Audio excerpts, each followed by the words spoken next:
ಕರಿಯಮ್ಮಾಜಿ Nayak JDS ಶಾಸಕಿ ದೂರವಾಣಿ ಸಂಪರ್ಕದಲ್ಲಿದ್ದಾರೆ. ಮೇಡಮ್ ನಮಸ್ಕಾರ.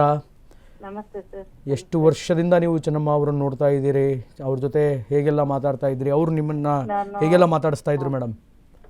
ಇಲ್ಲ, ಅಮ್ಮ ಇಲ್ಲ ಅಂತ ಕೇಳಿ ಇವತ್ತು ನಮ್ಗೆ ಬಹಳ ನೋವಾಗ್ಯದ, ಅಷ್ಟೇ ದುಃಖ ಆಗ್ಯದ ಸರ್. ಅಮ್ಮ ನಮ್ಗ ಸುಮಾರು 2016ನೇ ಇಸ್ವಿ 15ನೇ ಇಸ್ವಿಯಿಂದ ಅವರು ಒಡನಾಟದಲ್ಲಿದ್ದೀವಿ. ಯಾವಾಗ್ಲೂ ಅವರು ಮನೆಗೆ ಹೋದಂತ ಸಂದರ್ಭದಲ್ಲಿ ಅವ್ರು ಯಾವಾಗ್ಲೂ ಪೂಜೆ ಮಾಡತ್ತಿದ್ರು, ದೇವ್ರ ಮನೆಯಲ್ಲಿ ಕಾಣಿಸ್ಕೊಳ್ತಿದ್ರು. ಅಷ್ಟೇ ಪ್ರೀತಿಯಿಂದ ನಮ್ಮನ್ನೆಲ್ಲ ಮಾತಾಡಿಸಿ ಆಶೀರ್ವಾದ ಮಾಡ್ತಿದ್ರು.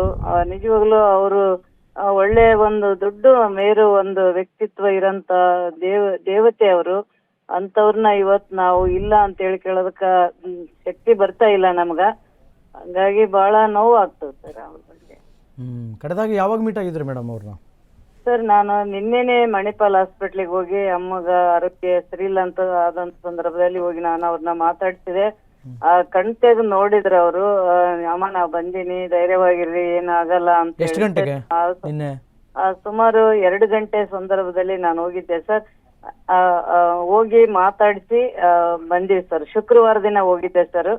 ಅದೇ ಸಂದರ್ಭದಲ್ಲಿ ಅಪ್ಪಾಜಿ ಮತ್ತೆ ಅಣ್ಣ ಕೂಡ ಅದೇ ಸಂದರ್ಭದಲ್ಲಿ ಅವರು ಕೂಡ ಬಂದಿದ್ರು. ಸುಮಾರು ಒಂದು 10-15 ನಿಮಿಷ ನಾನು ಒಂದು ಅರ್ಧ ತಾಸುವರೆಗೆ ಕೂಡ ಅಲ್ಲಿ ಕಾಲ ಕಳೆದಿದ್ದೆ. ಹಂಗಾಗಿ ಅಮ್ಮ ಗುಣಮುಖರಾಗಿ ಬರ್ಲಿ ಅಂತ ಹೇಳಿ ದೇವರಲ್ಲಿ ನಾನು ಪ್ರಾರ್ಥನೆ ಮಾಡ್ಕೊಂಡಿದ್ದೆ. ನಿನ್ನೆ ನೀವು ಹೋದಾಗ ಯಾವ ಪೊಸಿಷನ್ ಅಲ್ಲಿ ಇದ್ರು ಚೆನ್ನಮ್ಮ ಅವರು? ನಿನ್ನೆ ನೀವು ಹೋದಾಗ ಇಲ್ಲ ಸರ್, ಅವ್ರ ಏನ್ ಎಲ್ಲ ಒಳ್ಳೆ ಒಂದ್ ಇದ್ರಲ್ಲಿ ಇದ್ರು. ಡಾಕ್ಟರ್ಸ್ ಕೂಡ ಅಪ್ಪಾಜಿ ಅವ್ರಿಗೆ ಎಲ್ಲ ವಿವರಣೆ ಕೊಡ್ತಾ ಇದ್ರು, ಏನ್ ಆಗಲ್ಲ, ಒಂದು ಉಸಿರಾಟದ ತೊಂದ್ರೆ ಅಂತ ಅಷ್ಟೇ ಹೇಳ್ತಿದ್ರು. ಅಷ್ಟ್ ಬಿಟ್ರೆ ಬೇರೆ ಏನ್ ಎಲ್ಲಾನು ಕರೆಕ್ಟ್ ಆಗಿ ನಾರ್ಮಲ್ ಆಗಿ ಅದಾರ ಅವ್ರು ಅಂತ ಕೂಡ ಹೇಳಿದ್ರು. ನಮಗ ಧೈರ್ಯ ಬರ್ತಿತ್ತು ಅವ್ರು ಹೇಳಿದ ಸಂದರ್ಭದಲ್ಲಿ. ಇವತ್ತು ಈ ಸುದ್ದಿ ಕೇಳಿ ಬಹಳ ನೋವಾಗ. ಹೋಗ್ತಾ ಇದ್ದೀರಾ ಚೆನ್ನಮ್ಮ ಅವರ ಅಂತಿಮ ದರ್ಶನಕ್ಕೆ ನೀವು? ಈಗ ಹೊಂಟೀನಿ ಸರ್, ನಾನು ಕೂಡ ದಾರಿಯಲ್ಲಿ ಇದ್ದೀನಿ, ಅಮ್ಮನ್ ನೋಡ್ತೀನಿ. ಕುಮಾರಸ್ವಾಮಿ ಅವ್ರ ಜೊತೆಗಿನ ಒಡನಾಟ ಹೆಂಗಿತ್ತು ಮೇಡಮ್ ಚೆನ್ನಮ್ಮ ಅವರಿಗೆ ಮತ್ತು ಕುಮಾರಸ್ವಾಮಿ ಅವರಿಗೆ? ಅದ್ರ ಬಗ್ಗೆ ಏನಾದ್ರು ಗೊತ್ತಾ ನಿಮ್ಗೆ? ಸರ್ ಅವರು ನೋಡ್ತೀವಲ್ಲ, ಇವತ್ತು ನಮ್ಗಿಂತ ಹೆಚ್ಚಾಗಿ ತಮ್ಗೆಲ್ಲ ಗೊತ್ತಿದ್ದಂಥದ್ದು ಪ್ರತಿಯೊಂದು ಕುಮಾರಣ್ಣವರು ಅವರು ಒಂದು ರಾಜಕೀಯ ಶಕ್ತಿ ಆಗಿದ್ರಮ್ಮ. ಹೊರಗೋಗಂತ ಸಂದರ್ಭದಲ್ಲಿ ಅವರಿಗೆ ಕಾಲು ಮುಗಿದು ಅವ್ರ ಆಶೀರ್ವಾದ ತಗೊಂಡು ಹೋಗ್ತಿದ್ರು. ನಿಜವಾಗ್ಲೂ ಅವ್ರ ಆಶೀರ್ವಾದದಿಂದಾನೇ ಒಂದು ರಾಜಕೀಯವಾಗಿ ಉನ್ನತ ಸ್ಥಾನಕ್ಕ ಹೋಗಕ್ಕ ಅವರೇ ಕಾರಣ.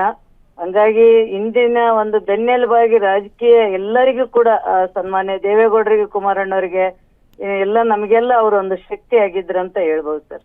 ನಿನ್ನೆ ನೀವು ಆಸ್ಪತ್ರೆಗೆ ಹೋದಾಗ ದೇವೇಗೌಡರು ಅವ್ರ ಪರಿಸ್ಥಿತಿ ಹೆಂಗಿತ್ತು? ಅವ್ರನ್ನ ಮಾತಾಡಿಸಿದ್ರಾ?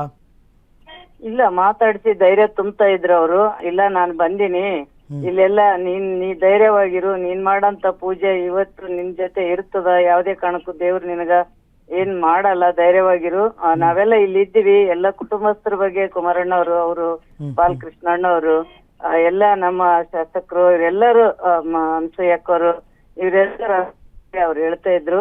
ಅದ ಅಮ್ಮ ಗಮನಿಸ್ತಾ ಇದ್ರು ಸರ್. ನೀವು ದೇವೇಗೌಡರನ್ನ ಮಾತಾಡಿಸಿದ್ರಾ? ಮಾತಾಡಿಸ್ಕೊಂಡ್ ಬಂದಿ ಸರ್. ಅಲ್ಲಿ ಆ ಸ್ಥಿತಿಯಲ್ಲಿ ನಾವೇನು ಮೌನವಾಗಿ ಅಮ್ಮಗ್ ಒಳ್ಳೆ ಆರೋಗ್ಯವಾಗಿ ಬರ್ಲಿ ಅಂತೇಳಿ ದೇವ್ರನ್ನ ನಾವು ಬೇಡಿಕೊಳ್ತೀವಿ. ಓಕೆ, ಧನ್ಯವಾದಗಳು ಮೇಡಮ್. ಅಶ್ವವೇಗ ನ್ಯೂಸ್ ಜೊತೆ ಮಾತಾಡಿದ್ದಕ್ಕೆ ಧನ್ಯವಾದಗಳು. Thank you sir. ಎಸ್, ಇನ್ನು ಚೆನ್ನಮ್ಮ ಅವರ ಆರೋಗ್ಯ ಸ್ಥಿತಿ ಗಂಭೀರವಾಗಿದ್ದರೂ ಕೂಡ ದೇವೇಗೌಡರು ನಿನಗೇನೂ ಆಗಲ್ಲ, ನೀನು ಮಾಡುವಂತಹ ಪೂಜೆ ನಿನ್ನನ್ನು ಕಾಯುತ್ತೆ ಎನ್ನುವಂತಹ ಧೈರ್ಯವನ್ನು ನೀಡುವ ಮೂಲಕ ಅವರಿಗೆ ಒಂದು ಕಾನ್ಫಿಡೆನ್ಸನ್ನು ತುಂಬುವ ಕೆಲಸವನ್ನು ಗೌಡರು ಮಾಡ್ತಾಯಿದ್ರು ಅನ್ನುವಂತಹ ಮಾಹಿತಿಯನ್ನು JDS ಶಾಸಕಿ ಕರಿಯಮ್ಮಾಜಿ ನಾಯಕ್ ಅವರು ಈಗ ತಾನೇ ಅಶ್ವವೇಗ ನ್ಯೂಸ್ಗೆ ಕೊಟ್ಟರು.